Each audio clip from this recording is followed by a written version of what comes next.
Hello guys, আসসালামু আলাইকুম। তো আশা করি আমার অডিয়েন্স যারা আছেন সবাই বেশি ভালো আছেন।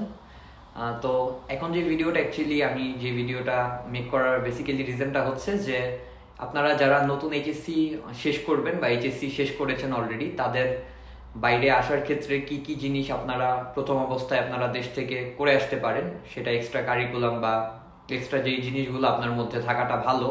সো সেই ব্যাপারগুলো আমি আজকে আলোচনা করার ট্রাই করব।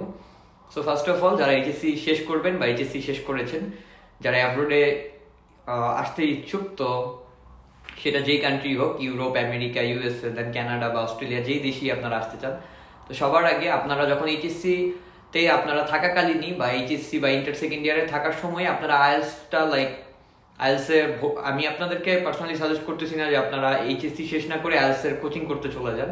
জাস্ট আপনারা ইউটিউব বা সামথিং লাইক দ্যাট, এরকম যে আপনারা একটু অনলাইন প্ল্যাটফর্মগুলো ঘুরে আইএল সম্পর্কে একটু জ্ঞান রাখতেছেন বা আপনার ভোকাবুলারি বা আপনার এক্সেন্ট আপনি একটু ইমপ্রুভমেন্ট ট্রাই করতেছেন, দেন হচ্ছে গ্রামাটিক্যালি মিস্টেক আপনার ইংলিশে যেসব জায়গায় আছে এগুলো একটু কভার আপ করার ট্রাই করতেছেন।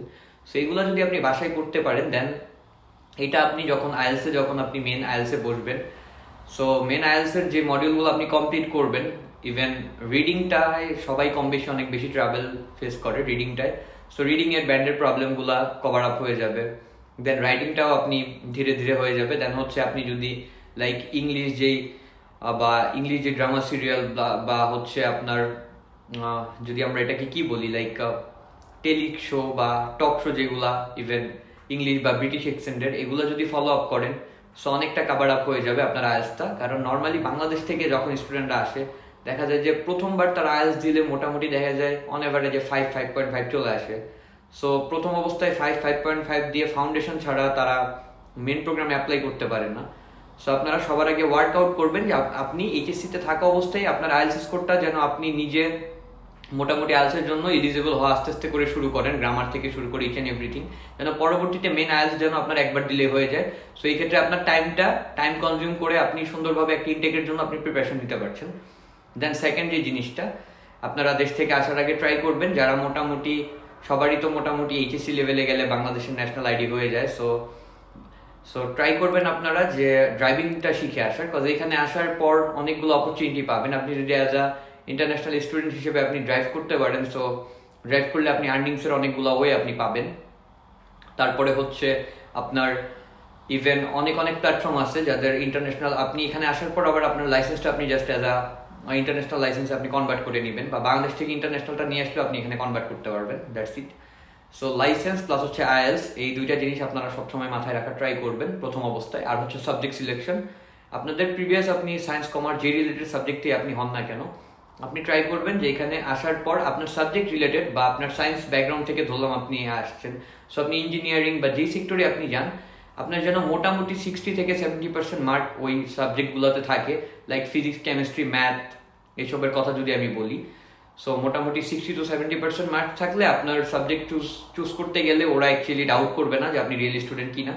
সো আর আইএলসটা যদি মোটামুটি 6.5 থেকে 6 বা 6.57 এরকম যদি আইএলস স্কোর থাকে, আর যদি ইয়ার গ্যাপটা না থাকে, সো সেই ক্ষেত্রে আপনারা অনেক ভালো একটা ভিসার অপরচুনিটি পাচ্ছেন, কজ ফ্রেশার হিসেবে আপনি আসতেছেন, আর আপনাদের ভিসার অপরচুনিটি প্লাস হচ্ছে আপনার ইচ এন্ড এভরিথিং অনেক স্ট্রং থাকবে, সেটা আপনি এবার যে কান্ট্রিতে অ্যাপ্লাই করেন। আর আরেকটা ব্যাপার হচ্ছে, সবাই সবসময় যেই ভুলটা করে যে অনেক সময় তারা এজেন্সি বা অন্য কারো হেল্প নেয়, ঠিক আছে তারা অ্যাপ্লাই না করতে পারলে অনেকের হেল্প নেবে, এটা স্বাভাবিক। বাট এই ক্ষেত্রে আপনাদের যে কাজটা করতে হবে, লাইক আপনার এসওপি বা আপনার সাবজেক্ট রিলেটেড আপনার মোটিভগুলো আপনার ভিতরে কি আছে সেগুলো আপনার ভিতর থেকে আগে আনতে হবে, যে আমি এই সাবজেক্টে শেষ করে আমি এই প্রোগ্রাম বা এই ধরনের জব সেক্টরে আমার যাওয়ার ইচ্ছা আছে।